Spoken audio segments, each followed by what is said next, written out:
Game number 5, and it's confusing since the one-game advantage throws us off. But we're into King Sejong Station Ladder Edition, guys, and in the bottom right spawn location.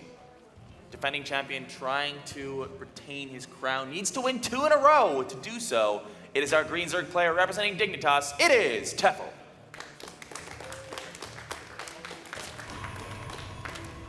And his opponent spawning in the top left spawn location here.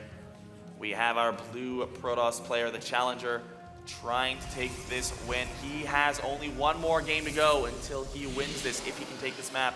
It's our Fnatic representative, the blue Protoss player, Harstem.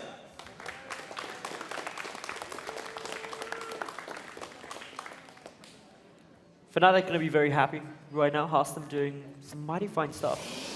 Yeah, and he showed a very good tournament. They also had another player here, Mini Razor, who did make top 6, so not bad for him either. And overall,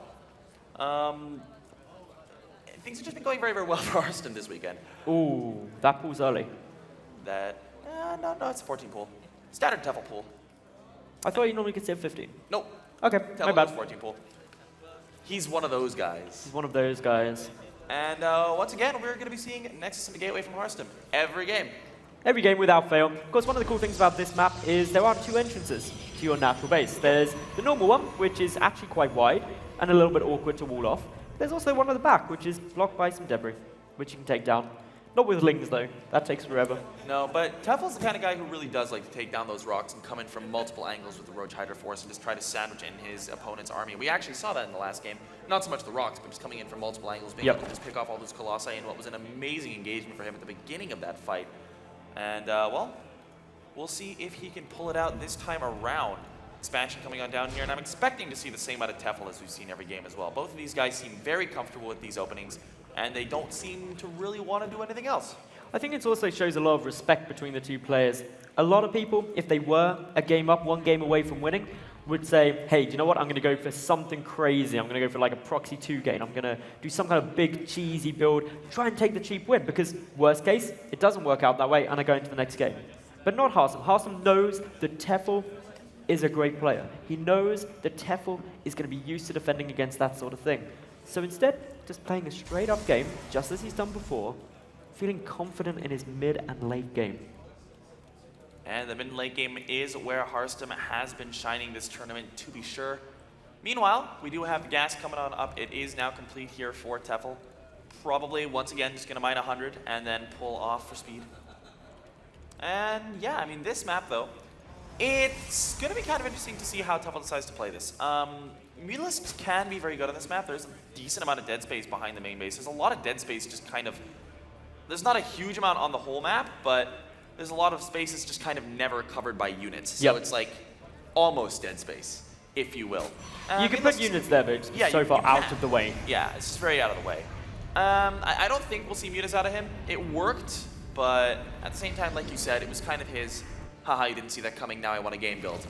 Rather than the thing that he's got very, very solidly under his belt, the thing that he's able to control super well, which is his Roach Hydra Viper, Ling Hydra Viper. And I'm expecting that we'll probably see that out of him once again. Harstem opening insanely similar to every other game so far this series, if not identical. Going for the Stargate this time. Yep, reminiscent of Frost, another map he did in fact win. And Frost was, I think, our closest game so far. Definitely. If not, well, the last one was also really close until the Overseers went down. Well, the last game was really close, but in a different way. It was really close because had the DTs not have done so much damage, if they'd been scouted, Harstem would have been like level pegging with dTefel. But because it was just so ridiculously effective, he was at such a disadvantage, dTefel, that it didn't look as equal as it otherwise should have done. Yeah, very true. All right, so we do have an Evolution Chamber coming on in here for dTefel as well. Third base coming up on Q right around the 6-minute mark. Interesting position of that Evo. Yeah, not entirely sure what the thought process is behind that. Maybe he doesn't want to see the +1s coming down. Yeah. Because he's getting a lot of gas again. This is exactly the same as what he did in his Muta build. This is, and he did actually go for upgrades for the Muta build as well. He went Carapace upgrades. Yep. So, this could be Mutas. If it is, though, with the Stargate opening, it's not going to work as well. So I'm glad to see the Roach Warren coming. That may get cancelled yet again once the Phoenix is seen in order to just get a faster Hydra Den out. It's something that we did see dTefel feeling very comfortable to do before, but he's not going to see this Phoenix for a long time. Yeah, if he saw the Phoenix, I'm pretty sure that he would not go for Spire, but if he misses that, imagine if he just like puts down a Spire and then like 10 seconds later sees a Phoenix. That would be the most depressing moment of his life. It'd be sad times. Spore Call is coming down. Clearly does not want to have to deal with any DTs or any aggression coming in from those Phoenix. And this Spore Call replacement will zone out a lot of the Phoenix very quickly. So perhaps dTefel has seen it, adding in the Hydra Den now, so not going to be going for that Spire. And if he didn't know there was Phoenix before, certainly does now. Yeah, Hydra Den coming on down though for him, like you pointed out, so it's not going to be Mutas, which is probably more beneficial for dTefel here at this point. We do have another relatively early third coming out, 8 minutes 20 for Harstem. And while that is a pretty early third, I think it might be the latest one he's taken this entire series.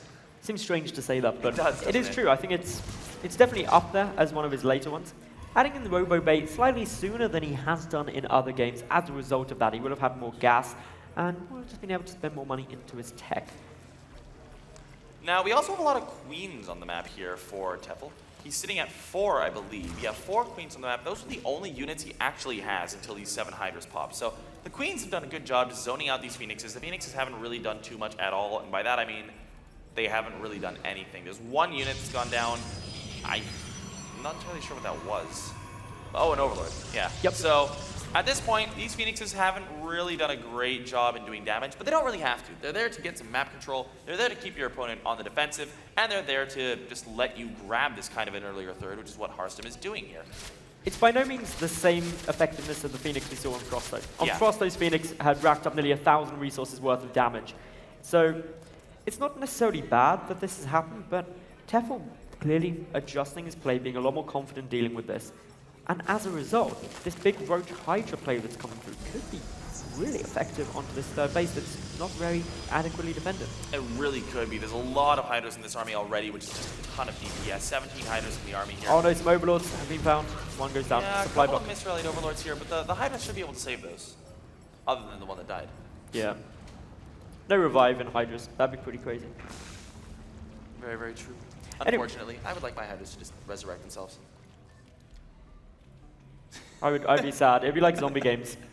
Zombie games are always the worst. Anyway, coming in now with the Phoenix, just still trying to find some kind of avenue to harass him, to deal some damage through, but with the Hydras out, it's going to be so difficult to do that. And, ooh, I like this from dTefel. He's actually going for the back of his natural base to avoid any warning from Harstem. His observers and everything are placed to see this. Harstem has no idea this push is coming until now. Yeah, the overcharge launched immediately, though. Good reaction times there. There's a queen in here as well, interestingly enough. That's going to go down pretty quickly. And in come the rest of the units, sort of trickling in. dTefel needing to wait for the rest of those to be able to engage properly. But there's only one Colossus in here at the moment. The second one is not quite down. It's coming down from the high ground now. Good force fields from Harstem here, but there's a lot of army supply for dTefel. This is what I was talking about. He can max out or get close to doing that in a scarily short amount of time with this kind of composition here. And, well, there's not that many force fields here. There's only 6 sentries. 2 of them have been forced to expend all their energy. Overcharge still active here. Those are some good force fields, though. And the rest of the units here on the south side trying to pick off whatever reinforcements they can. Those Phoenixes still being worth their weight in gold, though. They really are. They're doing so much. Just lifting a couple of units actually takes a good chunk out. Harstem's still under half the army supply, though, of dTefel, so dTefel is in a good spot. Overcharge no longer active. dTefel, is he going to be able to break this line? The Colossi really are key. All while they're alive, these Hydras melt. The Phoenix lips are fantastic. Harstem doing everything he can to last this out. And those 2 Colossi are both still alive with so many kills on them, doing so much damage. The one is nearly dead, but the good micro from Harstem microing it back. A third Colossus comes out of the robotics facility down to the low ground, and it looks like Harstem is going to hold for now. And with this hold, he gets himself a really nice spot. He's up in the work account. Upgrades are slightly in dTefel's favor, but the tech, that is massively on the Protoss side. It really is. He's got a large Colossus number here. One of them still very low, but a Void Ray coming out to help out as well. The One Colossus will fall here. dTefel doing a good job to get on top of this army here. Those force fields not as good as the other ones were beforehand, but there's just not that many units left here. dTefel trickling across units. He's not at that critical mass where he can actually punch through, and it's making his army into those bite-sized chunks that Harstem actually wants the entire way through. But a few more units here now. The Void Rays got their work cut out. The Colossi, the big prize. One going to fall. Can dTefel get the second one? It will make him a lot more comfortable in these follow-up pushes. Not quite going down, dTefel. Nice work. And that is a really big game changer here, because while the supply still may be relatively even, only one Colossus on the map, that's the real damage dealer that this army has. There's a Void Ray there, which is pretty good against the Roaches, but if more Hydras and Lings come into the composition, and that's what we're seeing in the production tab here, all of a sudden, that Void Ray becomes a lot less useful. But still, Harstem staying even in supply. He's done a good job holding on so far. dTefel's been forced to throw a lot of resources away to get this done. And the question is, has he thrown away too many for those Colossi? There is a huge number of reinforcements coming through. And Penguin, dTefel is fighting for his spot in this final still. If he loses this after this big play, Harstem takes the grand final. He takes the first spot. So everything is on dTefel's shoulders as the aggressor here. It really is, and the supply is still relatively even. dTefel inching forward, actually with an upgrade lead for the next 45 seconds here. So he does have that small advantage going for him as well. There are 2 Colossi out. Immortals actually being produced at the moment instead of Colossi. A little bit interesting there. This engagement could be good for dTefel, but the force fields are very solid. Where's the rest of his army? It's actually just down to the south here, trying to cancel a base. And by splitting up his army like this, it's giving Harstem a much better kind of army supply advantage. So while the engagements are relatively good for dTefel, if he had his entire force, he doesn't. Harstem now getting a mighty army up. He's above dTefel in army supply for the first time this game, and that's just not a good position for our Dignitas Zerg. Not at all. He's trying to take the best engagement he can, but slowly but surely, Harstem is starting to inch ahead in supply. He's up by almost 20 at the moment, chasing down this army with a much scarier looking force. +2 attacks are done for our Protoss player here. dTefel fighting to stay alive, but this army composition is just so efficient here for Harstem. Harstem, though, gonna opt to pull back and take a 4th. Harstem getting this 4th base will get him a base up over dTefel. dTefel has been on just these 3 hatches. He's getting pretty low in his main base, close to mining out there. He doesn't have a hive. He does not have an infestation pit. What is his answer to these Colossi now that there's 3 out on the field and more on the way? The honest answer is that he just really doesn't have one right now. And he's not really making an effort to protect a hive either, so I'm not entirely sure how he's planning on dealing with this. There's going to be a 4th Colossus out relatively soon here. Although he was able to close the distance to the 3 Colossi earlier, even without Vipers, if he can get something like that done again, then he might have a chance of taking this. But the problem is, Harstem just has so much more to buffer for those Colossi now. And here comes the engagement. dTefel not engaging with his whole army to start, but he does have a big concave here.